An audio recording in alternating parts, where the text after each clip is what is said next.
Hey guys, so today I'm going to show you how to install a driver's side motor mount on a 2004 Honda Civic. If you thought this video was helpful, don't forget to comment, like, share, and subscribe. So first thing you want to do is go ahead and put a jack under your oil pan so you can support the engine when you take the mount off. Take your power steering fluid reservoir out, and then take your washer fluid, this piece out. And then what you want to do is take these two bracket bolts off your ABS modulator. So once you do that, there's enough room to basically kind of push the modulator back to get this one bolt out.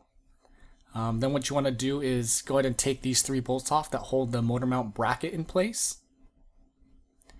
And then once you do that, like I said, you can we'll go ahead and take the bracket off first, and then you can kind of move the modulator back just enough to get into one of the mount bolts, so this one there.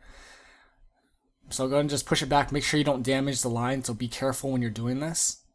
So go ahead and take that one bolt out, and then you can go ahead and take the other two bolts out for the mount as well.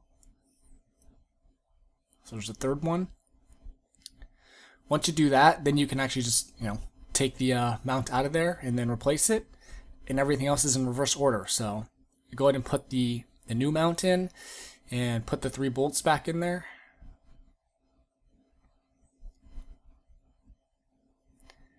The second one, and here's the third one, the tight one, and then go ahead and do the same thing where you push the modulator back to get the tough one tightened.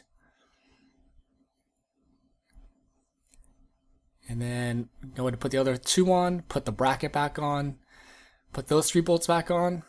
And then what we realize at this point is that you don't need to pry, since basically your socket wrench and your socket gets stuck because it's so tight, such a tight fit, but you don't actually need to pry it off like we're showing here. You can actually just take it off with your fingers. There's enough room in there to get it out. So once you've done that,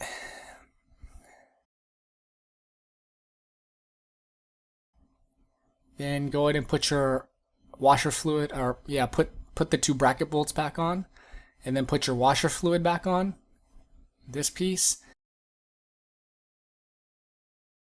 Put your power steering fluid reservoir back in, and that's basically it. So if you thought this video was helpful, don't forget to comment, like, share, and subscribe, and thanks for watching.